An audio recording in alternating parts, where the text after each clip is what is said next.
Looking good so far. Oh, that's good. All right. Cool. No more technical difficulties, Brandy. Welcome to the podcast. I appreciate you coming on. I had one guy. Technology. Yeah, I had one guy I did an interview with who was out in L.A. while the wildfires were or the fires were happening, and we were having some issues, and the podcast went on for like an hour 45, but there was only legitimately about an hour there, and it was nuts. Uh, but Um, I'm glad you're able to do this podcast because uh, I, of the local people that I've encountered, worked with, or even interviewed, I think you're one of the more impressive ones, to be perfectly frank.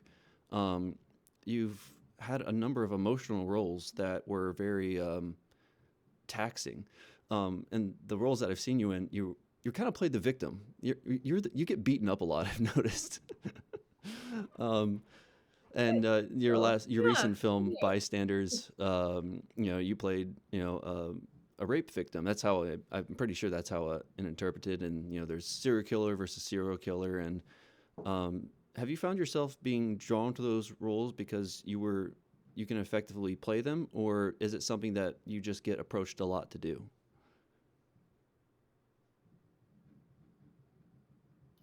I think it's kind of both of those things blended together. Like when I started my acting journey, I didn't, go out saying, "Well, I'm only going to do these roles."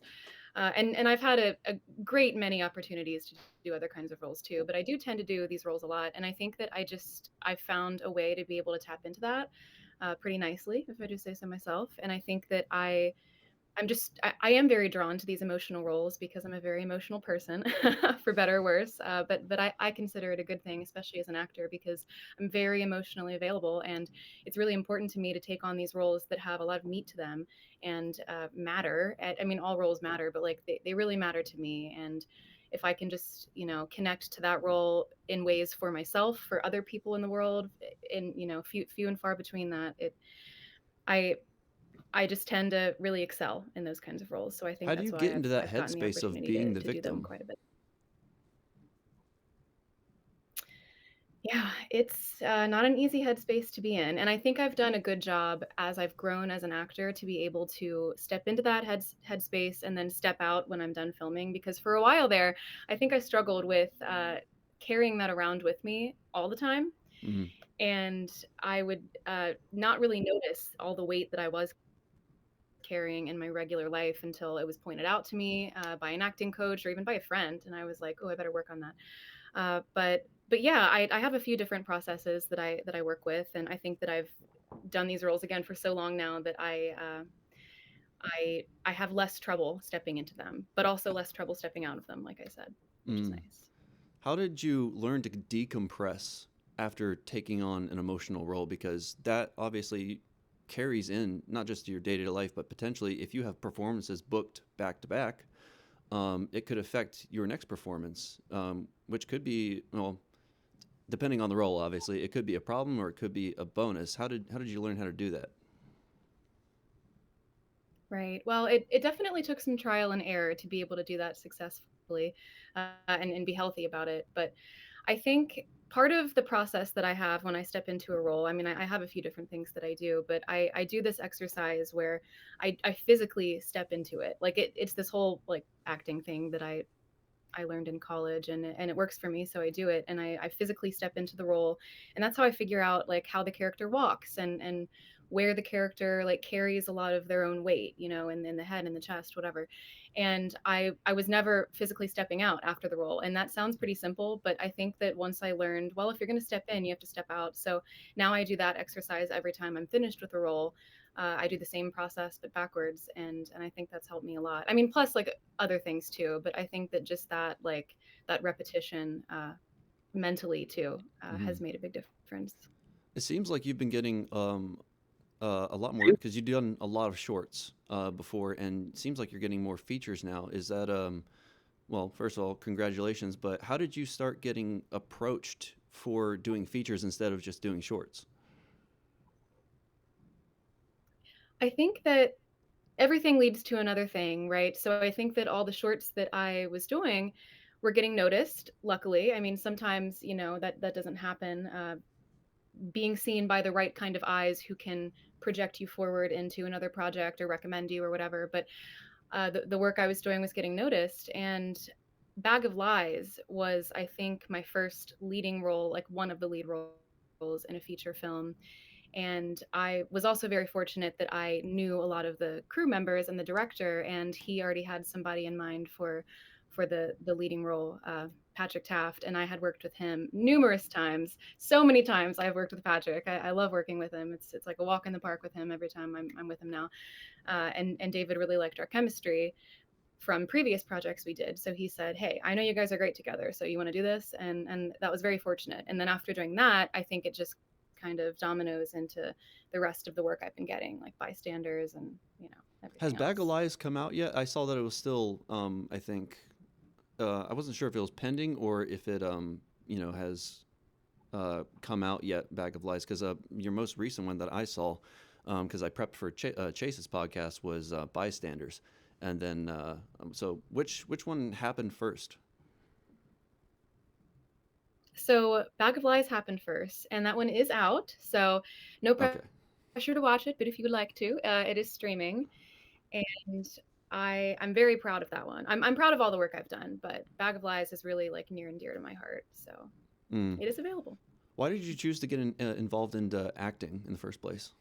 Was it something that you grew up wanting to do and then you Good just went point. for your dream? It I guess in a basic level, yes, but it was a long process for me to finally make the call that this is what I want to do, because I was interested from a young age. And I'll never forget, in fifth grade, I had a substitute teacher who we did this exercise that fifth graders do with like acting out some history thing. And he was leaving a couple days later to go teach somewhere else, and he had written on a little piece of paper, like this paper hat that I had for some reason, that I should be an actor, just from doing our little skit in fifth grade. And that he'll never know how important that was to me. If he sees this, I hope that he knows, because I loved it since that age, but I never really like seriously entertained it as a kid. So then in high school is when I actually started working in theater and doing productions. But then it wasn't until college, midway through college, not even like freshman year, where I made the call to pursue it full time, because I was so hesitant to like commit to this being my career when I was younger, because you have all these voices in your ear saying like, well, that's a tough business to get into, Yeah. financially, are you going to be able to support yourself? And of course I understand those concerns, but it took me a while to say like, no, I have to do this. Like my heart is calling me to do this. So finally I made that decision in college, and I haven't looked back since. Was it difficult to transition from the type of acting and portrayal and physical expression that you do in theater to being on camera where everything is more subtle? Oh yeah, that was a process too. I remember I started camera acting, like dipping my toes into it, also in late college, thanks to this wonderful screen acting class. That because when you're in college, like unless you know people or you just know where to look, like you don't really know how to start getting that work when you're just used to theater. So that class really helped me transition into it. The fabulous Corey Daniele was my instructor, and I remember she played all of our little short films that we did on this big screen, and it was a lot of our first times being on screen. And wow, watching that back, I was like, because I was theater acting, because I just hadn't known yet. So that that was a rough first time, but it was essential to me learning. So yeah, that was an adjustment. But the more you do it, and the more you Mm-hmm. understand like what the differences are and how you just need to zero in with the micro expressions. You get used to it, obviously, but it took a while. Because in theater, the saying goes is that you're portraying for the back of the room, and then conversely, when it comes to being on camera, the audience member is right in front of you. They're right smack there. Um, what was the first critique that you got when it came to ditching the expressive nature of a performance that comes from theater to being on camera? Because the thing that I've noticed from a number of your performances is that you seem to have gotten pretty good at holding presence on screen, even if you have no dialogue.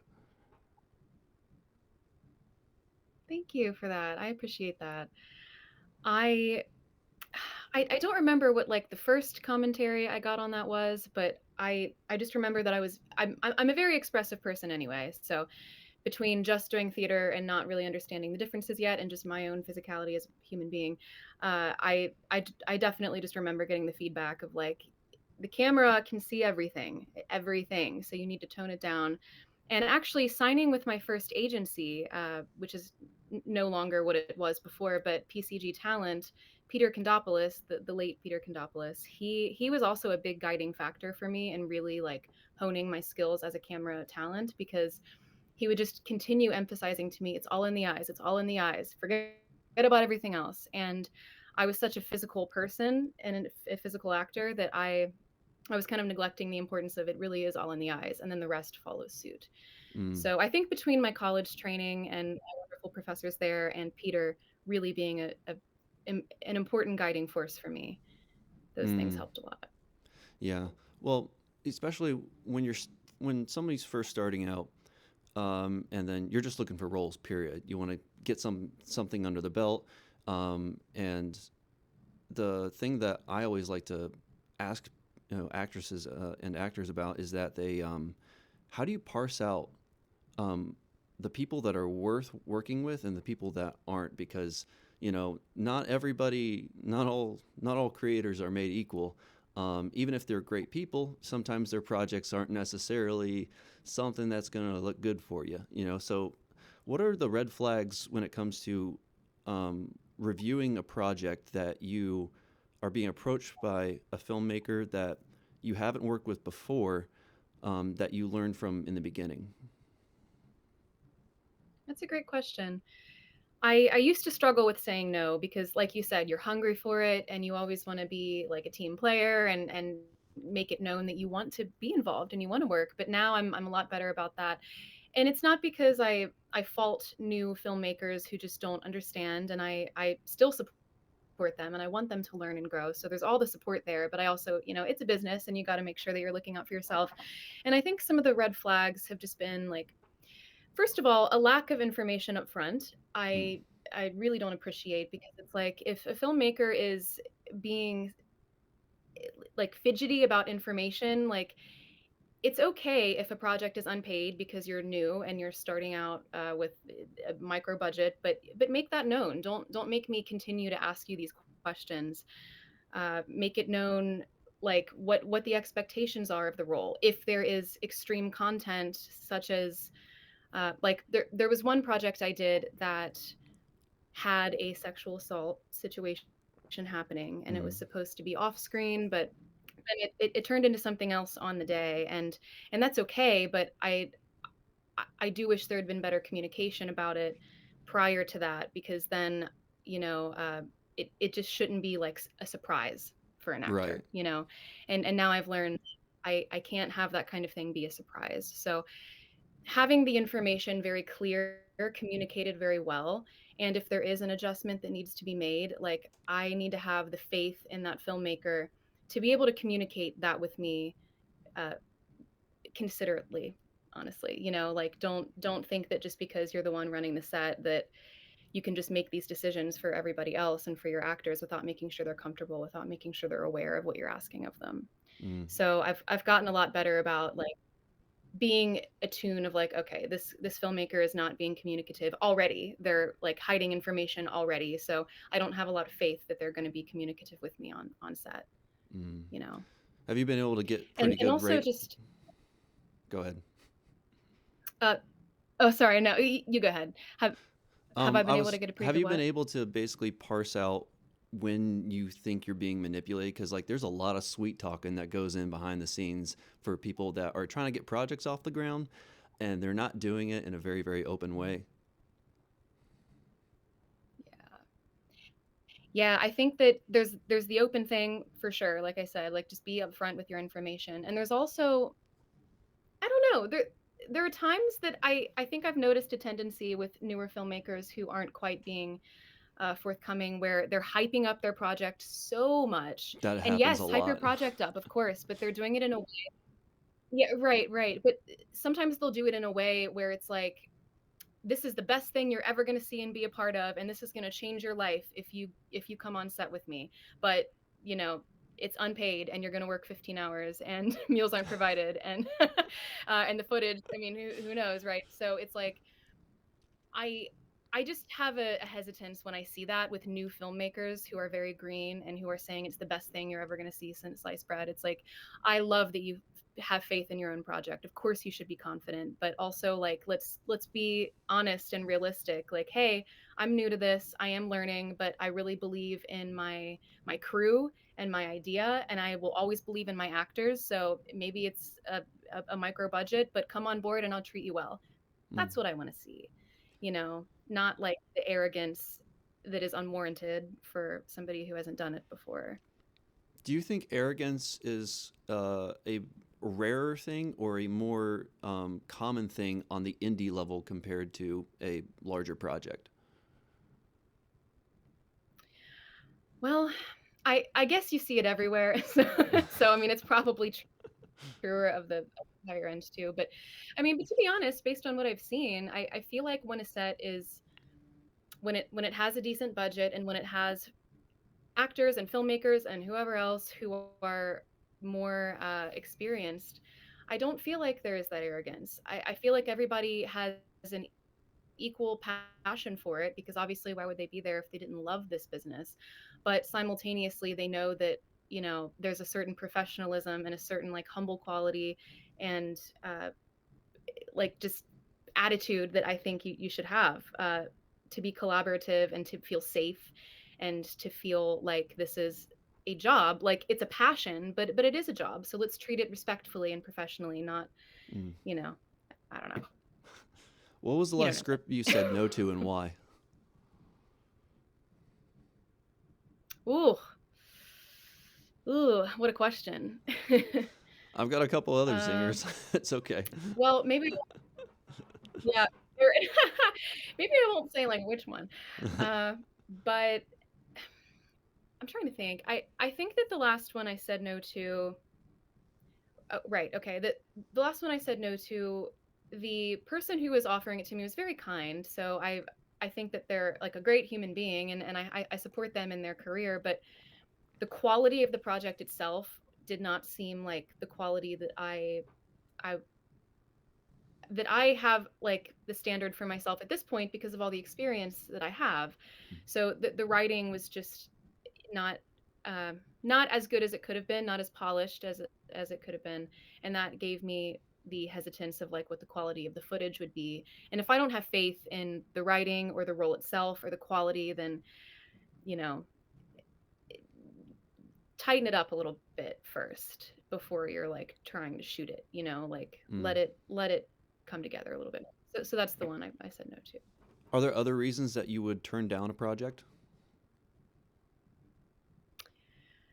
Yeah, I mean, quality for sure, of writing, of footage is a big one, but just feeling confident in the way that I'm going to be treated on set too.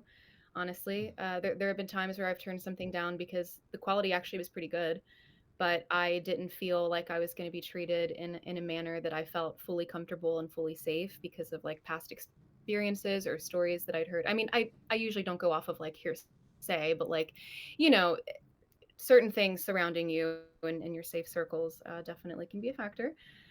Um, and for me, like the the pay thing can just vary because it's like, of course, I would like to be able to like sustain myself financially in this career, but that isn't always why. If I believe in the project and I love the people I'm working with and I know that it's going to be amazing quality, then like that's not even really like a major determining factor for me. But you have to have at least one. You have to have good Right. quality, or you've got to have safety on set. Yeah. So Well, what when it comes to portraying a very difficult role, like say the one you had in Bystanders, or two projects that you had with J.W. Cox, Joseph Cox, where it's a similar scenario where you're just you're a prisoner or something, and then there's sexual undertones to it, where it's just makes it very back and forth. Why? How? Because you said mostly that Those roles can be very difficult to do. What makes you comfortable doing them? That's a great question. I definitely have done a lot of roles like that, and I had somebody who I work with often. She told me one day when we were on the first day on a shoot where it was once again that kind of a role. She was like, "Man, you are just so good at woman in peril. If there is ever a role around here that is a woman in peril, they better call you." You know, and it was funny because it's true. But I think that I feel comfortable doing them.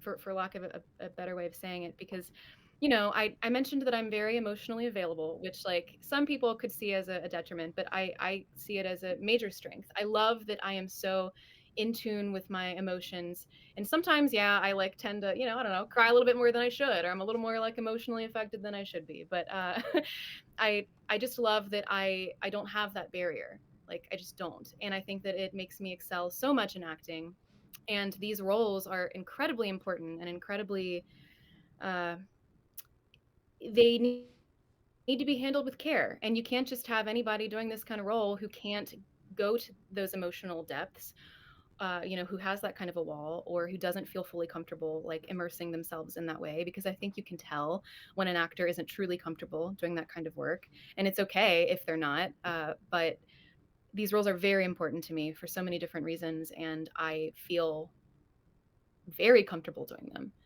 Maybe Mm. too comfortable, but I really enjoy getting into these serious roles because I want to do them justice, and I feel honored to be able to do a role like that. Mm. Have you always had a wide emotional capacity to be able to draw from, or have there been walls in your life that you had to address in order to be able to do a particular role or performance? Hmm. I I think for the most part, I have been pretty emotionally accessible since a pretty young age. But yeah, I mean, there have been roles I think where I had to really address something within myself. Like if I wasn't quite getting to an emotional level in a certain scene that I felt like I needed to get to, then I would have to like do the work, internally again, and say, okay, why am I having trouble getting to this level? What is it that I need to like address within myself and my life, or whatever it may be, or my approach to acting, to be able to get there. For the most part, though, I have been able to access that for a while, partially just because it's who I am, partially because of what I've had to go through in life in different ways that have helped me like channel that. So, Mm. Yeah. Is there a particular role that you think you would excel in that you haven't done yet, or a genre of a movie?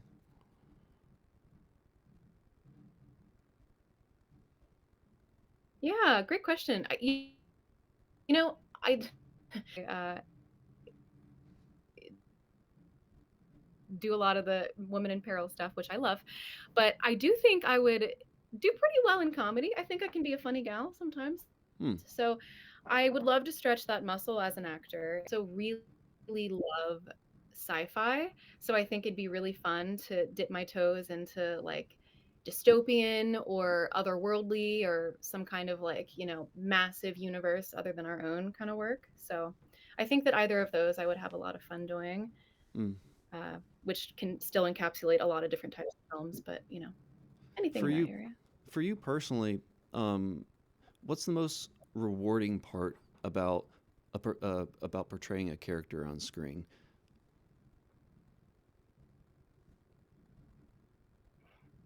I think that the most rewarding part would be, I mean, honestly, like for me, it's if I feel like I've done the role enough justice to where at least one person has told me after the fact, like, hey, you really moved me in that role or that scene, or I had my own experience that was similar to this character's, and you just like really did something for me and made me like feel comforted, or made me like reconnect with a certain part of myself or my life or whatever. That to me is the most rewarding because I love acting so much, for I mean, really, it's kind of the same thing to me, is to connect with other people and to connect with myself. Like, we're all human beings, and we all experience an array of emotions, and art and acting can really, like, connect you with yourself and help you process your own feelings in your life in ways that I don't think I would be able to do without having this medium. And then once I'm able to fully do that, if I feel like I've really done a role justice and done that as fully as I could, then, the hope is to bring that to somebody else. And to me, that's the most rewarding thing. And that reminds me, like, I'm doing this for reasons that are bigger than myself. And if I can just touch one person too, that makes the Yeah, difference. the vulnerability I've noticed with is kind of the make it or break it point for actors and actresses when they're giving a particular performance, especially when you're having a very emotional scene and they're just like, all right, you got to cry now, and it's just like you're you gotta there's authenticity. It can't be faked. That's the thing. And so when you're being emotional, you're not faking it. You're actually doing that.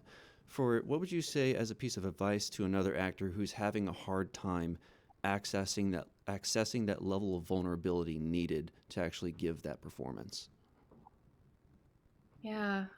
Well, I think that so many actors have different processes to, like, bring those emotions to the surface on a set, and there are times when I'll try a few different things to get to that place if one thing isn't working for me that has worked before, because emotions can just be volatile, you never know, but, Hmm. uh, typically, this is one thing for me. If I'm about to do a very emotionally charged scene, then I will need to step away from set to get to a certain emotional place, and however the actor does that, could be different than me. In the past, I have thought about, like, different really horrible things in my own life that I can connect to, but then I connect it to the character, because I think that if you're just, like, conjuring these really horrible things in your head that you've experienced without connecting it to the character themselves, then you're just kind of like living in a space that not only is kind of unhealthy if you let it get there, but it also isn't really relevant to the character. Like, you always have to make sure to, like, combine the two to make it authentic to the character. But I always typically will need to step away. And I've worked with directors who have been not super accommodating in that way, and I don't think it's necessarily like their intention to not be accommodating, but it's just like if they're running behind in schedule and they really need to just like get it done, then maybe I'm not given that time that I really feel like I need to do this scene justice. And usually it's not even that much time. I just need time away without the noise to get into a headspace and then come back on set and do it. You know, because there can be so many bodies moving around, so many people talking to you on a set, and it's understandable. But if you're about to do a very emotionally charged scene and you have all these different voices coming at you without, like, time to just, like, center yourself, then I've noticed if I'm not granted that time away, even for just, like, 2 minutes, then I don't tend to feel like I'm connecting to that scene as much as I would like to. Mm. Well, So, what I'm saying is if your actor feels like they want that time, vocalize it, ask for it. but it comes down all to communication prior beforehand, really. Um, and do you think some directors just don't anticipate how much um, work it goes into and not accounting for that amount of time and beats that you need to actually prepare an actress or an actor for a particular scene and not working it into the schedule. It might not be the most efficient thing for the schedule, but it'll come out on screen, which is what you want. Do you think some directors need to be more mindful of that? Yes, I do, because I've worked with directors who are on both ends of that scale, and also directors that fall in the middle, and I do respect the fact that there is a schedule and everybody else on that set matters too, and you're not ever trying to, like, hold things up, but I think that sometimes actors do get dismissed, in that process, because honestly, sometimes directors just treat actors as, like, cattle. Like, okay, uh, Meat this is puppets. the face on the screen, so go there. Exactly. Like, okay, now it's your scene. Go there and do the thing, you know. And I especially really am not a fan of when a director knows that an emotional scene is coming up and they're like, okay, so cry, and you know, it's like that does not help me as an actor. What helps me is imagery, it's textures, it's specific like thoughts that are in your brain to help communicate like what are the feelings of the scene. Like crying is not a feeling. It's not an image to connect with, to conjure to. Like give me animals, give me colors, give me you know like feelings that are tangible. Like that's why I loved Analog Rainbow so much. Speaking of our connection here, is that Henry was a fantastic director in the way that he communicated with me and with Kira, who I think would say the same thing. He gave us very specific imagery, and that scene with Kira and I in the kitchen. For those of you who don't know, it's a very emotionally charged scene. I'm very proud of that scene to this day because he communicated with us in such a specific, caring way that like that's what I prefer as an actor, and that's what helps me get to where I need to be. If directors are neglecting the fact that we are pulling these emotions out from our you know souls here, like, and we're trying to deliver the best performance possible for you, it'd be nice if you gave us some time, and it'd be nice if you gave us some very specific direction instead of just like, Hmm. okay, it's your turn, go cry, you know. It's not like a switch you can just flip on and off and say, all right, do that. Because if it was that, then everyone would be a great actor. You know, do you remember exactly what Henry Yeah. said to you that gave you that level of comfortability and space to be able to perform that scene? Yeah, I wish that I could remember all the specifics, and honestly, I do have an acting journal that I write in all the time for my projects, so it might Hmm. actually be in there if I go find it. But what I do remember is since Henry was a newer director at the time, you know, he was still finding his footing too. And after the first day, Kira and I, we actually talked with each other and then went to go talk to him and said, "Hey, you you oh, no, because he asked us if there was anything he could do differently and better as an actor, and we really appreciated that because we were like, "Well, actually, yeah, we were just talking, and if you could give us more specific, direction and language, like using more descriptive language instead of just like, 'Go do this,' that would really help us and deliver a better product," and he took that and ran with it, and the fact that he even asked us, like, "What can I do better?"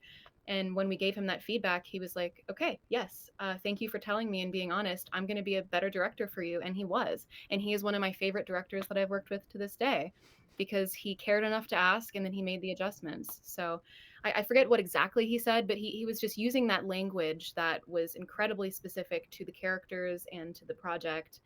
And it just helped me get to an emotional place that like really vague language doesn't, you know? Hmm. Well, when it comes to directing, there is a fine line to walk when it comes to being too specific and not being specific enough. Because if you get too specific, then you start trying to puppeteer them. Where do you think that line is, and how can a director better walk it? Oh, I completely agree. I think that the specificity comes in the communication with the actor before the actor is even in the scene. So, I mean, whether it's like literally right before or in prep way before that, it's like, you know, I've been told really crazy specific things that actually have helped me based on the project where it's like think of a baby cub in a burning red room, and I mean stuff like that, which that example was a little silly, but it's just like very specific imagery and textures and feelings in relation to the project. That kind of language and having that back and forth is incredibly helpful for me to get to a certain place and to understand what it is that they're wanting from me. But I do agree, you don't what I wouldn't want in a director is line readings Hmm. and is being so incredibly unwilling to be flexible in their vision of what the scene should look like that there is no collaboration whatsoever. Like if I deliver a scene in a certain way and then they're like, no, no, no, say it this way.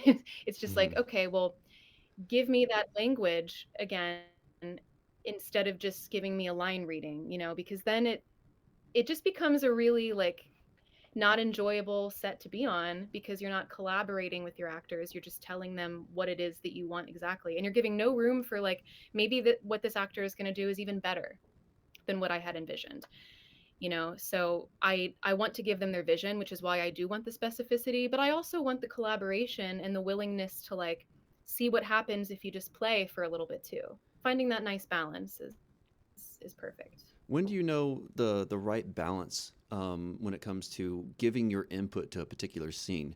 Because some directors have a very specific vision, and that comes out on the script, and then others, it's like it's a good script, but like we'll see how the director decides to take it in particular scenes and what tone he wants to set. How do you know when to give your input, or and when to step back and actually try to pursue a director's specific vision? Yeah. I think in my experience, a lot of that has come with the interactions with the director prior to a certain point and what my relationship is with them. Because, like, there's one director who I worked with who is incredibly talented as a writer and director already. But because we were friends, I mean, he even told me, he said, "Hey, I'm thinking of adding this in for the character. What do you think about that?" And the fact that he's asking me means he does value my opinion and he does want that collaborative effort, even if he doesn't listen to me. The fact that he wants to at least hear me out. And I told him honestly, I actually don't really love that storyline. I don't think you should add it because I think it detracts from this, and this, and whatever. And he didn't end up adding it. And I think that the project is stronger because of it. But there have been other directors, like in cases where I didn't feel like something made quite as much sense as it could have.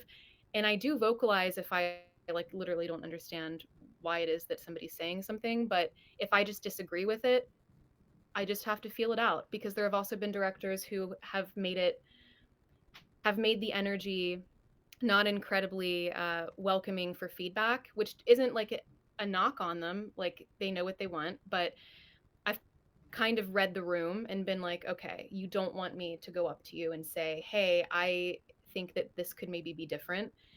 So i I always want to like bring my own thoughts and energy into a role, and that can be as subtle as like, oh, this line seems like it's not coming out naturally, I'm going to try it this way, and then if they don't like it, they'll just tell me not to do it again, and that's fine, I'll take the direction. But other times, if it's a more like big thought of like, I don't like this whole storyline, uh I just have to feel the director. Mm. Is there a point though when it comes that when a director starts asking too many questions, or if a director doesn't have a clear vision, then that tendency might lead to being overly collaborative to compensate for their not lack of ideas, but their level of confidence that they have in the vision that they are trying to accomplish. Can you sense when that starts to happen? Yeah, I think I can sense that because fortunately I haven't been on too many sets where that has happened too Mm. much, but there have been moments where a director has been so like hands off that I've had to say something and be like, "Hey, just making sure, like, just checking in. Like, is this coming along? Like this specific thing I'm doing or this part." Which I'm not ever the kind of actor who's like needy because obviously you got to get the show on the road, and if they're not saying anything, that usually means they're happy with it. But if they're so hands off that they're not giving anything to you whatsoever for like an entire 12-hour day, then it does become something where I'm like, okay, well, communication is a little necessary here, even if you are happy, because that's just only going to help strengthen what I'm doing with for this Mm. role. So, What was the last script that you said yes to but ended up regretting?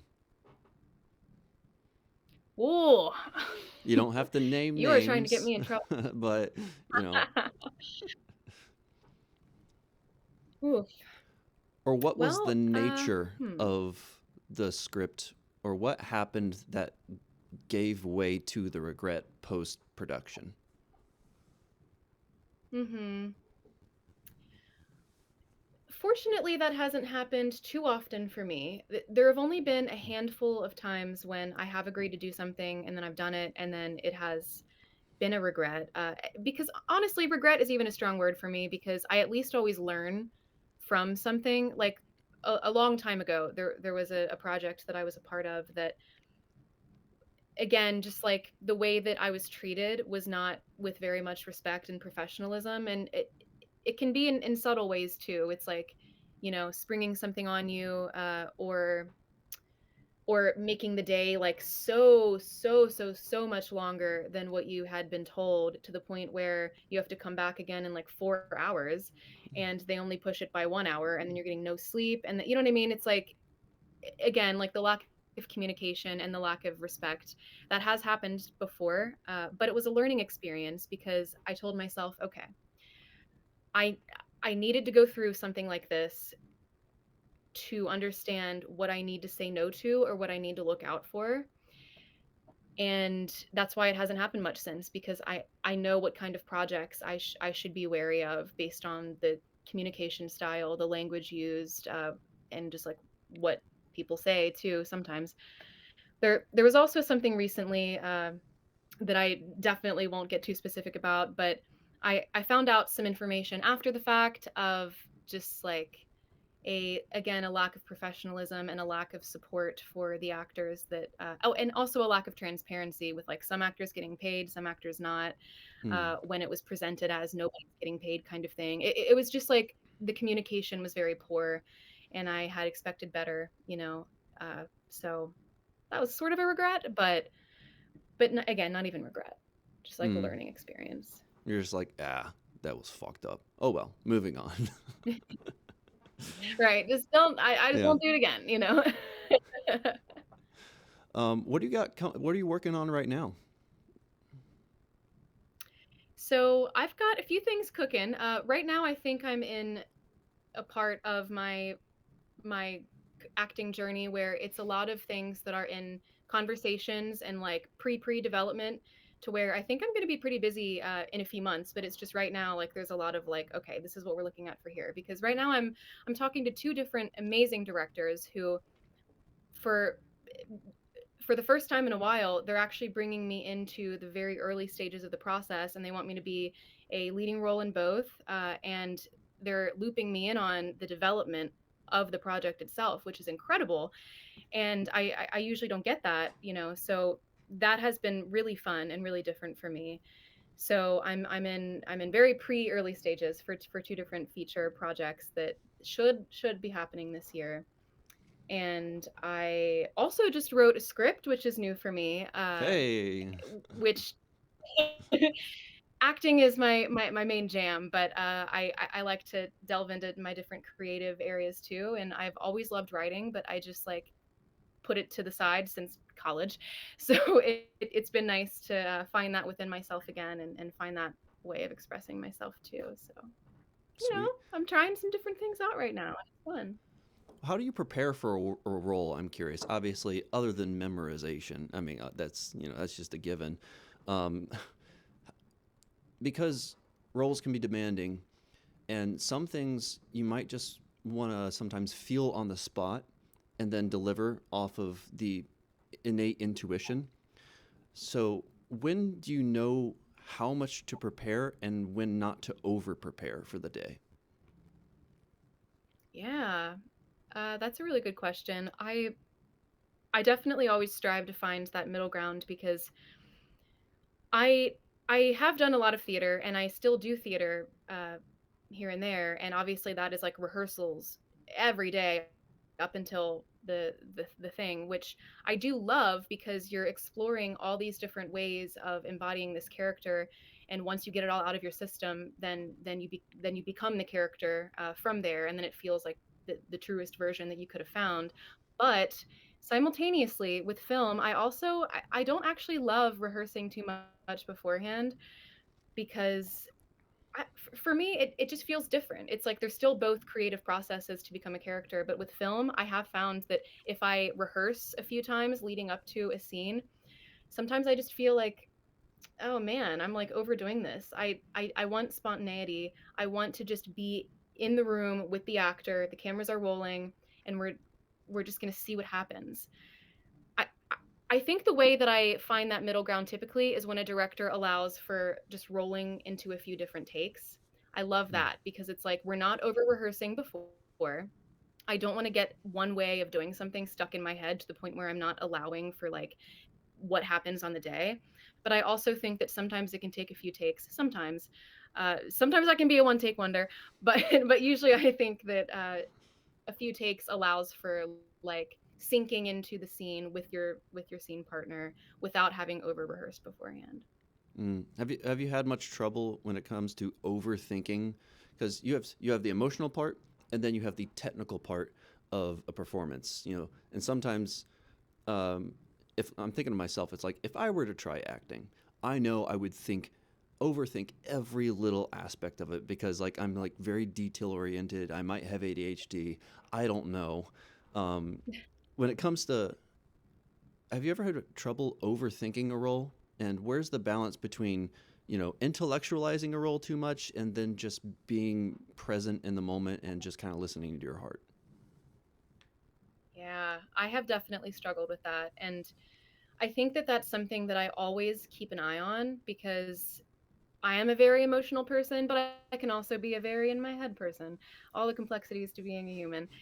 And I never want to bring overthinking into a role, and I absolutely have fallen prey to that before. And I think I don't know. My way of avoiding overthinking is just, continuing always to hone my process as an actor, where it's like doing the proper work beforehand, which can be different for every actor, but like for me, finding what is full for me in the process of finding how this character like carries herself, how she walks, how she goes to bed at night, how she, like finding all these small details about a character.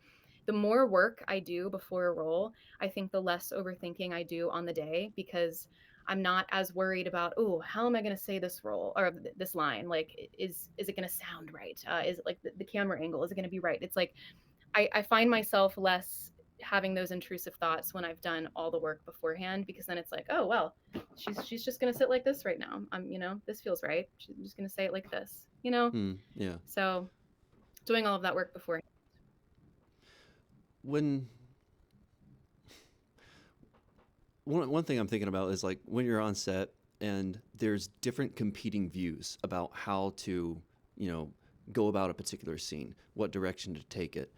Um, and we already talked about like speaking up and giving your contribution, and knowing ultimately it is the director's say, but there is that level of comfort that comes to the input that you do provide. How do you know that your idea is the thing that is the direction that it should be taken instead of maybe either the director or maybe another actor's input on the scene? Like, where does that gut Yeah, feeling come from in that intuition? I think that it hasn't been incredibly often where there's been a situation where I have felt incredibly strongly about a delivery or a choice, and then the director has felt opposite and been like, no. So luckily, I haven't really had like that kind of duality too much to where it's like, oh, well, I feel like I'm right, but you don't agree with me, so I guess I'm just not doing it. It's like whether I've been on sets where they haven't really wanted to like hear too much of my input, they just kind of want me to roll with it, and then they'll tell me if they disagree with it. Like typically they will at least allow me to try something. And there have been a few times that I can think of where there have been moments where it's like, no, I just really feel like this needs to be quiet. Like for example, there was a moment in Bag of Lies where there was a discussion on if the argument that the characters were having would be like more loud and aggressive or more like soft in disbelief, like, can't even like really get it out kind of argument. And I think what ended up happening was like a middle ground of the two. But especially the ending of that scene, I remember feeling strongly like I've tried it both ways and it just doesn't feel right to like stay loud at the end. I'm saying it and it just doesn't feel like the character, like it feels like I need to get lower, for example.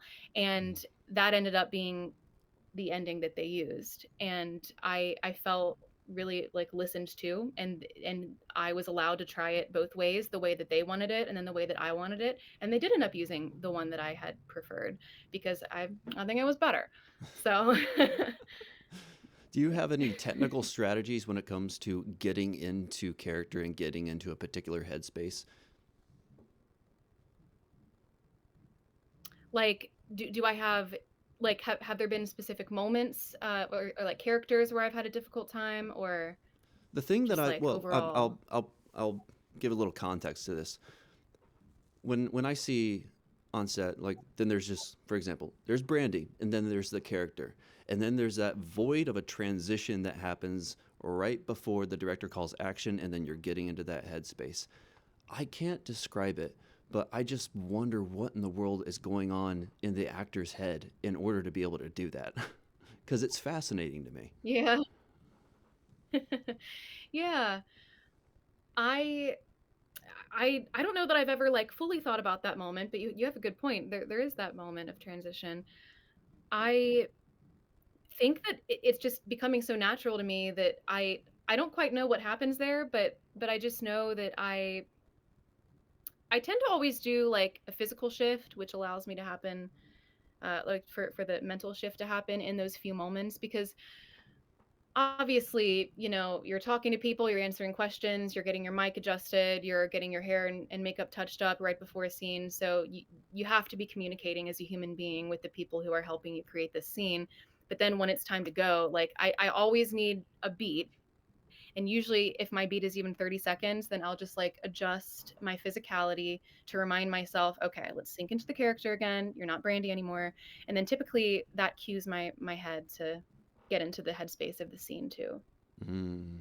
Yeah, it's interesting. It is an What'd you say? interesting. It is, yeah. What that kind of reminds me of a clip that I saw from Leonardo DiCaprio on the Wolf of Wall Street set. He's like reaching in for a handshake, and then he calls cut, and then suddenly he snaps into character. And that's kind of what I was thinking when I asked the Ooh, question. But I've noticed it before, when I've been on set and I've watched that, and I'm just like, because I love psychology. I'm wondering what in the world, what electrical signals are happening in the brain to do that. But that's just me being a nerd, frankly. yeah. No, I um, love it. I yeah. love it. When, what do you think you've improved on the most since the beginning about being an actress and giving a performance? And what do you think that you were trying to improve on currently? Yeah, I think that I've improved a lot on authenticity to the character themselves, because when you're first starting out, you're finding your footing just being comfortable in front of the camera, and then not doing the theater acting and sinking into the subtle acting and the business side of it, all that. But it can be easy to just do the thing in front of the camera without really being like this specific character. And of course, as an actor, you're always bringing your own self into the character somehow, which automatically makes that character unique and different than the way anybody else could play that character. And I do fully believe that. And I think that nobody else can do the Brandy version, right? Just like I can't do the so and so version. But Mm-hmm. I do think I've excelled a lot at like finding more specificity for the characters I'm playing, and again, that just comes into like the work that I am doing beforehand, and just like finding a better system for myself to be more specific and thoughtful and really dive further into these parts of this character that aren't necessarily ever going to be shown on screen. Because the more work in that way that I find myself doing, the stronger I feel my performances and the more specific I feel my performances. Mm.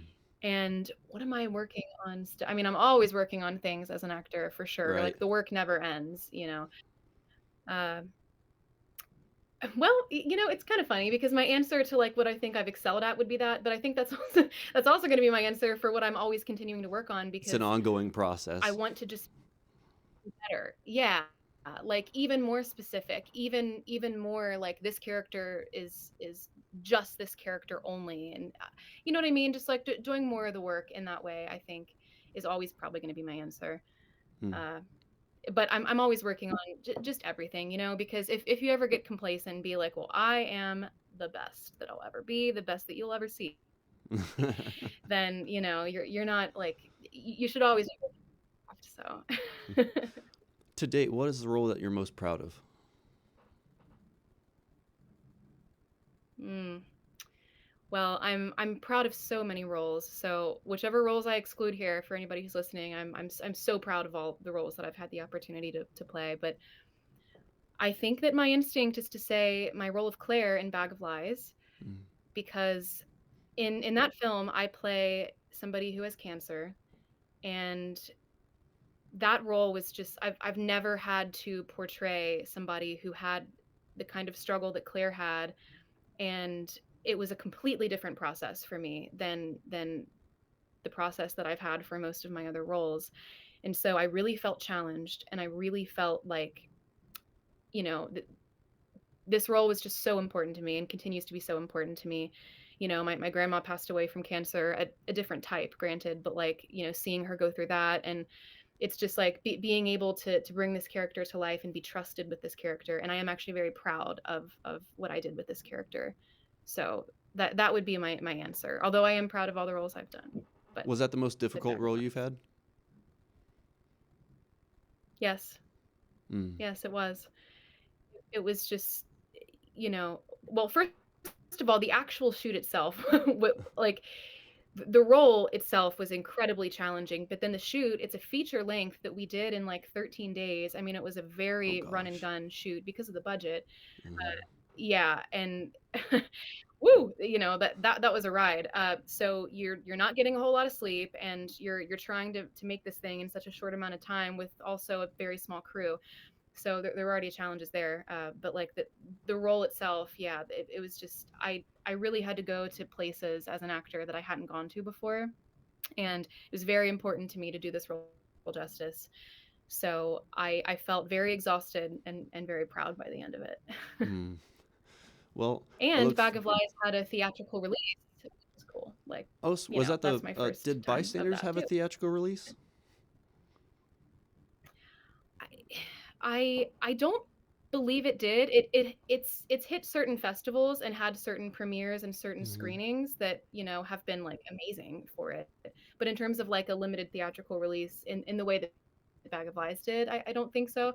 But it's also been doing the festival thing, like I said, that is different too, so different Mm. strengths. Well, Brandy, thanks for coming on the podcast. I know we had a technical difficulty in the beginning, which just irked the crap out of me. I apologize. Are there any final thoughts you want to leave with That's the okay. audience? Oh, I wanna be wise and drop these nuggets of wisdom, but I don't think so. I think all I'll say is if you're new to this business, it might seem daunting and you might not know how to get your foot in the door, but we all have been there. Every single person who is ever gonna talk about being involved in film, no matter what level they're on, they had to start somewhere. So there's a great community here, and very supportive artists. At least most of them should be, I would hope. And so get involved and know that you can do it, and you have people like around you who just want to support you and collaborate with you. Mm. And I will also say that if you want to follow my journey and keep seeing me do my best at this hustle, my Instagram is at Brandi Botkin, and I am so grateful to have been here and to have talked about this thing that I love so much. So thank you for Mm. having me on. Of I course, appreciate I it. certainly appreciate it, and it was great to actually get inside your head for a second because I've seen you before, I've met you, on one set, and so it was a pleasure. Thank you.